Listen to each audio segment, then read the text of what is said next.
and welcome to this week's episode of Not D&D, brought to you by EM World. As always, I'm your host, Jessica, and joining us this week, we have Wes, who's here to tell us about their game, Runecaster. Thanks for coming on the show. Yeah, great to be here, Jessica. Yeah, I'm really excited to have you on because I saw this. You sent me an email about it when you were crowdfunding. It looked so interesting. It has now successfully crowdfunded. So congratulations. And I'm here to talk to you about it today. There are late pledge options. So if you are watching this and you missed the project when it was live, there are some late pledge options so you can get involved now. But we'll be talking about Runecaster very shortly and digging into it. But first, Wes, as always, I'd like to talk about you and your background and relationship with games. So what was your gateway into the hobby? Where did you start playing tabletop games? Yeah, so I think, not surprisingly, it was D&D for me. I remember starting in middle school, and it was like 3.5, right? So like super crunchy, and I just like threw my players through the gauntlet of like horrible GMing. Like we did Tomb of Horrors, I like homebrewed my own stuff that was totally unfair, and we all had a blast, right? And that lasted for a while.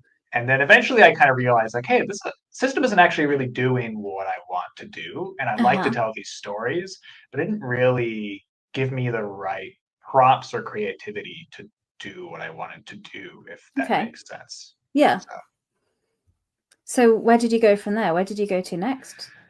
Yeah, so going on a bit later, I got really into kind of like world building and faction games. So kind of my gateway was Dawn of Worlds, which is kind of, I never got a hard time of how well known it is, but basically you all make like this big world map together, and you're all gods plopping down things to the world, and it's a ton of fun. And we realized, hey, we could hack that and then play as like medieval countries, and so we sort of developed these fun, collaborative, competitive world building games, and it just got my brain thinking about like, okay, how can I then start making my own games like these, right? And in part, I think that's kind of what like any GM is already doing. Like if you are making your own campaign, you're already making a game because you have those points when you're like, I don't really want to roll to get into this building. So like you're just making up mechanics on the fly. And so it's like, I should just start doing that for real. Like that's the most fun about the experience to me, is like coming up with all those fun little mechanics and ways to do things differently and incentivize people to like open up and tell me more about their characters. So that was kind of my gateway into things. Yeah, nice. So yeah, exactly like you're saying. I know a lot of people say that the GMing is very much you're part way there to kind of creating a game anyway, but homebrewing things, running a game and tweaking it your way is a very different situation to actually publishing something, because there's making the game and then there's the marketing, the creating things, layout, artists, running a crowdfunder, all of these things. Tell us about Runecaster and how that process was for you, because was this your first Kickstarter campaign? Is that right? Yep, this is my first Kickstarter. So how was that experience? What would you have any advice for anyone else that's kind of in the same place that you are? They're thinking of doing their first crowdfunder. Yeah, so I think my main point of advice would be it's easier to get to that first Kickstarter than you might realize. Like when you're on your first project, I feel like you're working on it for forever and you just want it to be perfect. And actually, Runecaster is my first Kickstarter, but it's not the first game I ever made, right? I had some other games that I've worked on for like years. And I realized like, okay, like you can't work on something forever. And so when thinking about like, okay, I think I'm ready to make this step. And actually I had a friend really tell me, be like, hey, look, your game is like already done. Like you could totally run a Kickstarter.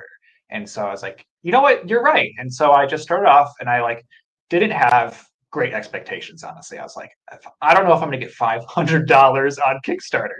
I was like, I can maybe get there with friends and family, but I didn't expect kind of to see as much success as we saw. And so I just like threw it out there, see what happens. And it worked, and I was super surprised. And I think that also caught me a little bit by surprise. And I was like, oh, these aspects of the game that I had these loose plans for were suddenly super real, right? Like suddenly I'm like, oh man, I'm getting more art and I'm super psyched, but I probably should have come up with like a formal art plan like a year ago. And it's like, oh. And so it's been super fun to like figure all that out. And so I guess my advice would be, one, I think you can be a lot closer to a Kickstarter than you think you are, and you Hmm. don't need to make it like this big $20,000, 200-page book. Like you can start small and you can see a lot of success. And once you've maybe done that, then you can think about like your next bigger project. And like the way I think about it right now is like it's about scaffolding, right? It's about getting that first thing out there because then you've shown backers that like you could actually produce something that's good, right? And that's fun. And then the next project you can go a little bigger, go a little deeper on the art, go deeper on the layout. And then I think at least that's my plan. But we'll see if it works. You can kind of build to kind of that end game project you always kind of see in your head, but it's difficult to get to.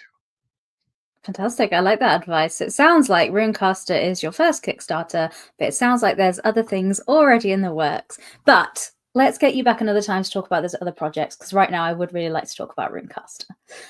So for folks that are listening and didn't see the crowdfunder and haven't heard about Runecaster before, could you give us a little intro as to what the game is?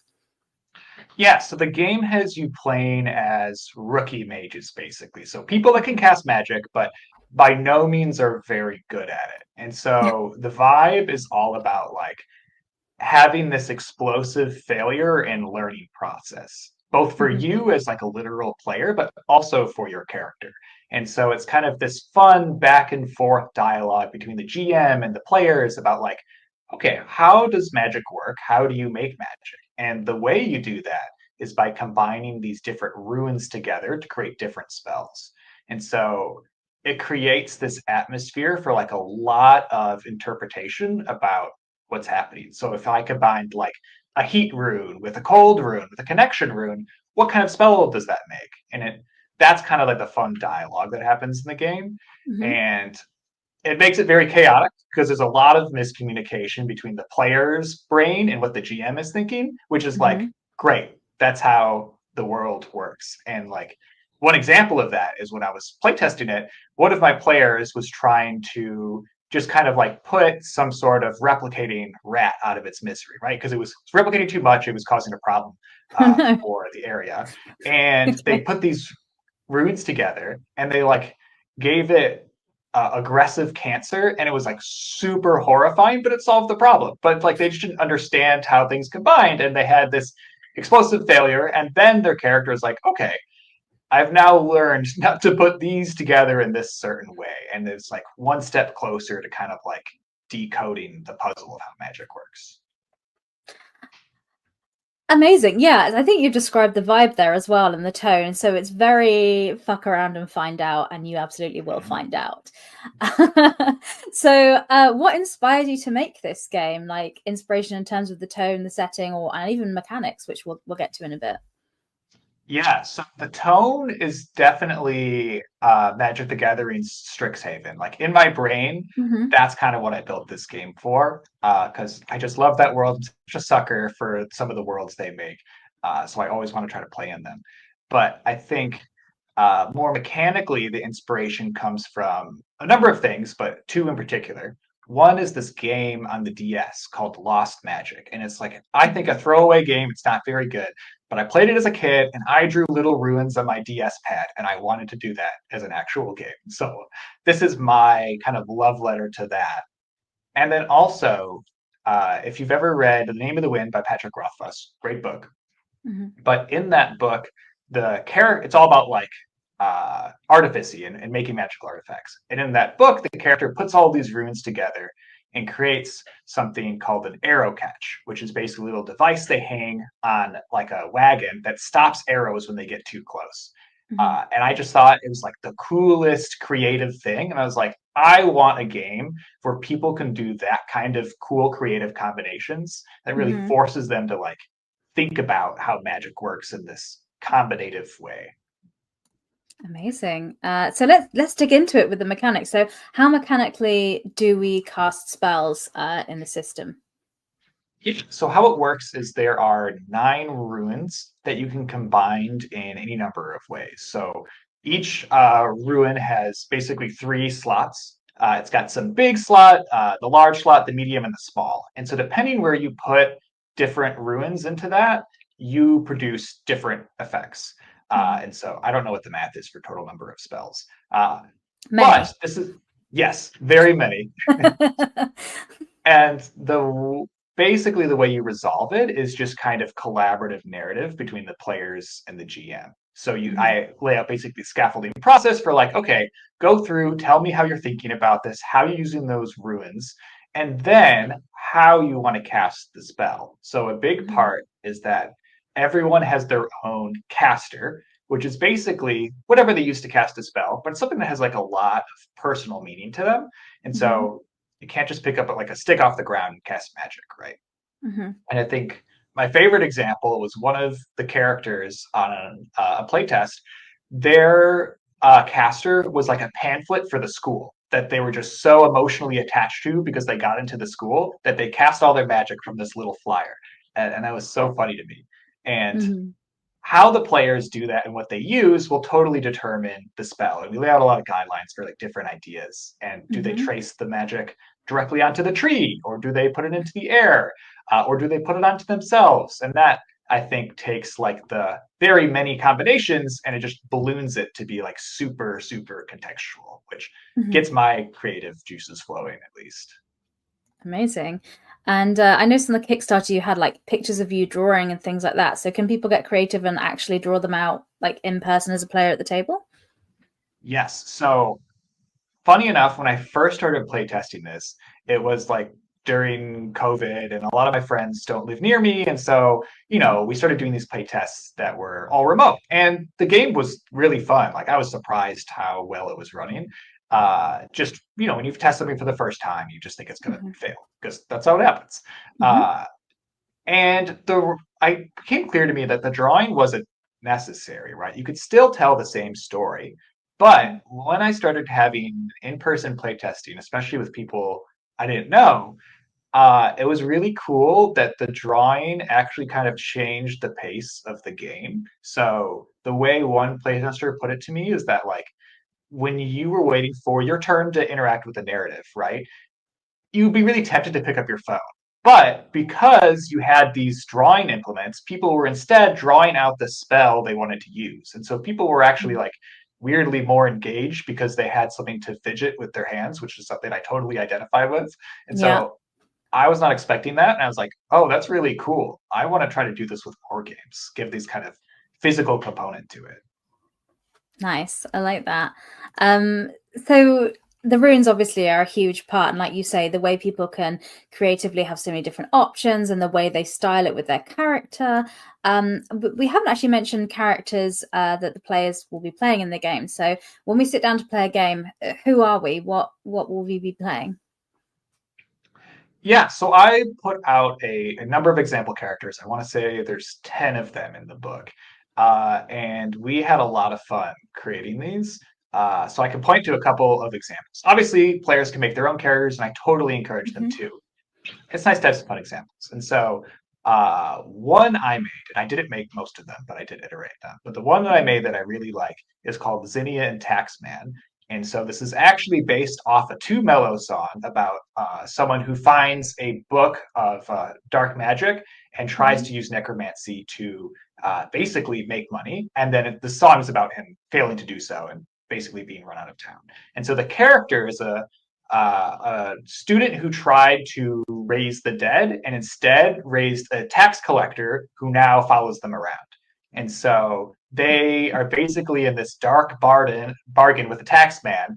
And so it's this fun trade off between like, okay, this dead tax collector is how I cast my spells, but also I seem to owe him a lot of money. And so it's like this fun little trade off. And I love giving characters like this harsh downside that like pushes them to have more of a motivation what's happening. Hmm. Fab. So, like you say, you've provided some like templates of characters, but obviously you kind of this game really encourages creativity, like with all the different options and the narrative element of it. So what guidance is there for creating kind of a character? Say I'm like, okay, I want to come up with an idea. What sort of framework or how would I go about the process? What's character creation look like? Yeah, so we have some kind of broad questions about how to think about your character relating to the world, kind of some Hmm. standard stuff, but some narrative prompts. And then I think there's a good amount of preset things you have to define to get you to start fleshing out your character. So you pick 2 runes that you have an affinity with. So those are the things that you're good at, right? So maybe you want to be good at heat and current, right? And those things will kind of help inform your character because the magic kind of reflects what they're like a bit. And you also choose a weakness, right? What's your negative affinity? And that might tell your character what you're not good at. So one of the characters has a weakness with like the connection rune, which also kind of manifests with them not being so great at like navigating complex social interactions. Or maybe they're a bit lonelier, or they tend to be more like solo heroic, and it manifests in them being a bit weak at magic that's about bringing people together. And then you also define some skills that are like, what are your non-magical things that you're good at? Like, are you good at fencing? Are you good at cooking? Are you good at navigation? Just to give some more fleshing out, which has some mechanical relevance, but is also mostly flavor.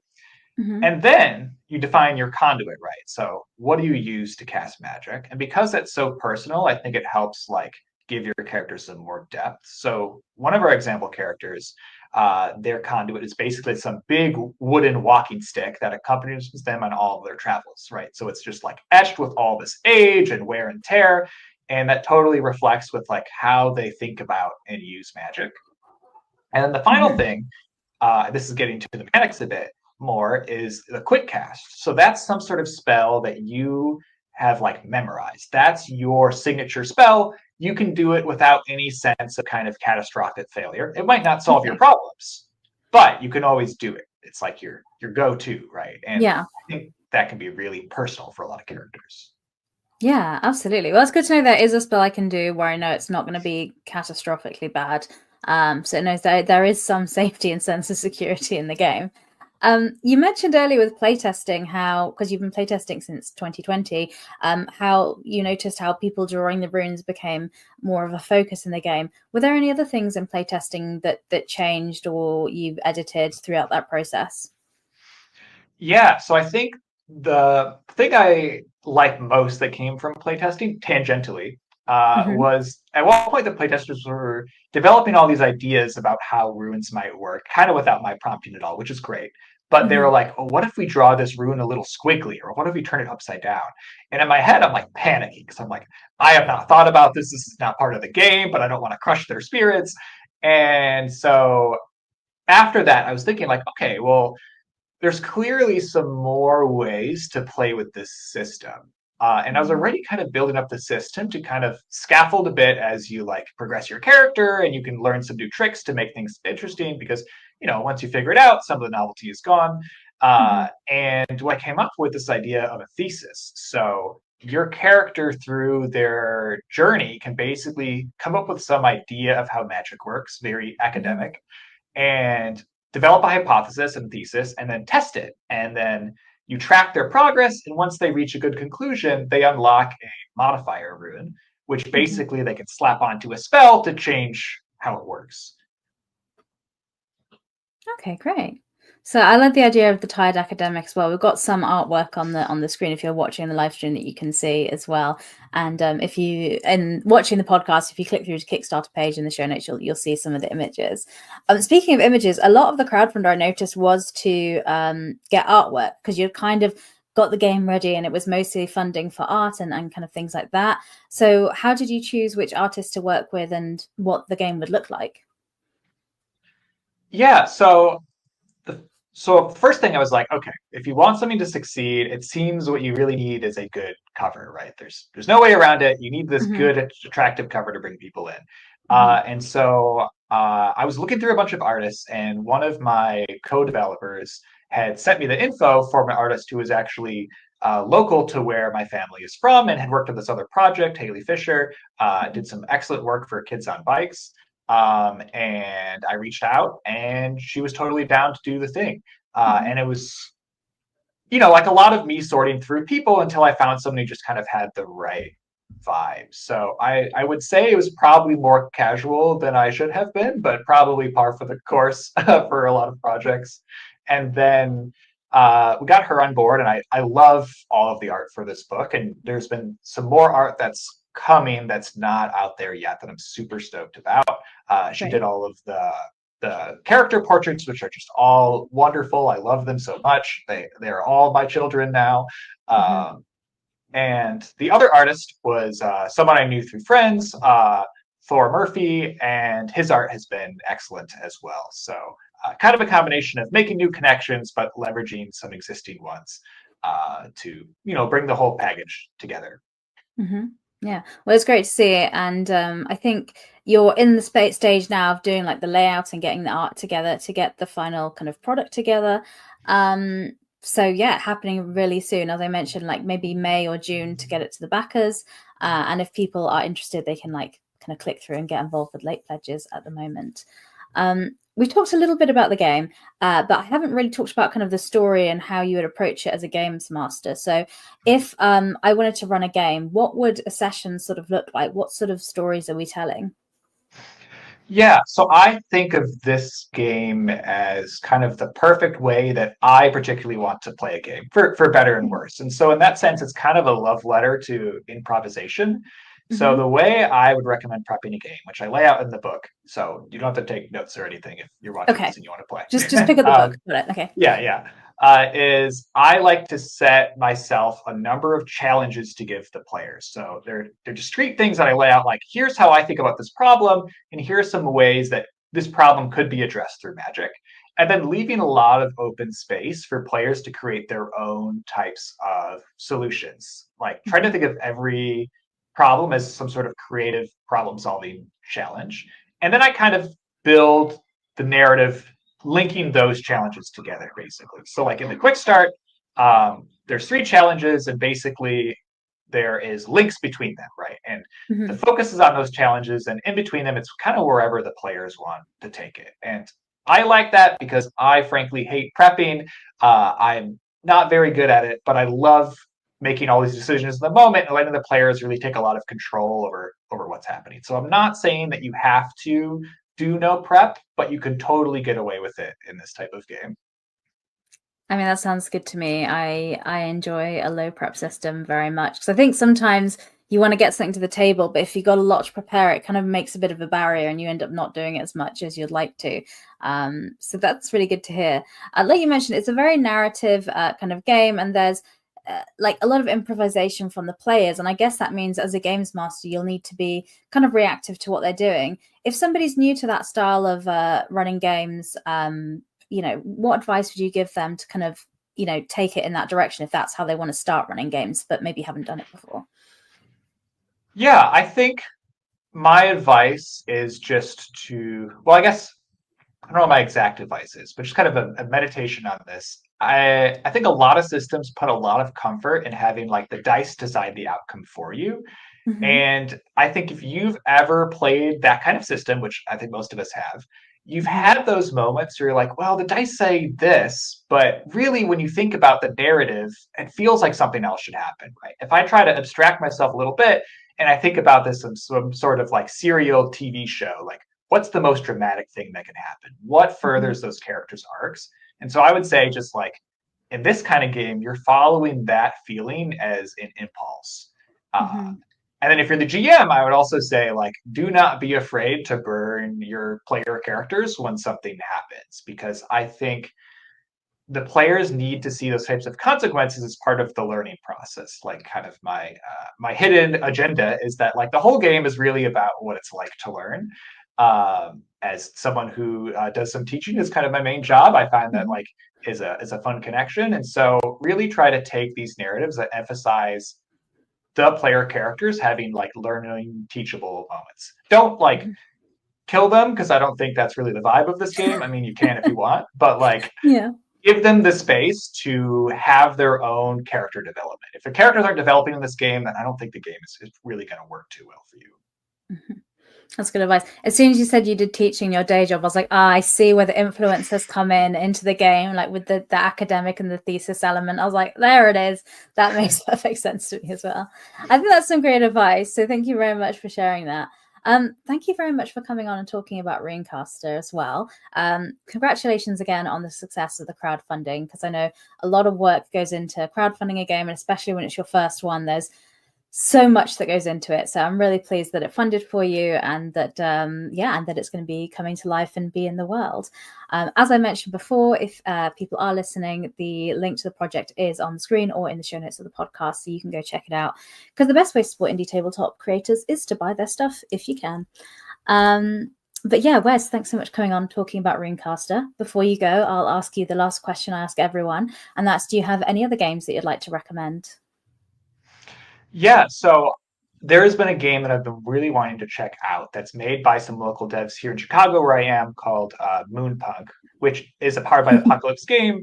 But the reason I am excited to pick it up is because it's basically built around modeling what resistance looks like, and in a way that's very politically relevant right now. And so I really want that from a game, I think. And every time I go into my manga store to feed my manga addiction, I see it on the shelf. And one of these days, I'm going to pick it up, and I've heard excellent things. So I would highly recommend people look into that if they're looking for both the creative outlet, but also kind of this anger political outlet. I think the game could satisfy both those things. Fantastic. That's a great recommendation. Thank you so much. Well, that's all we have time for this week. So thank you to everyone that's watched and listened. We'll be back next week with another tabletop RPG to share with you. But for now, we'll say goodbye. Thanks very much.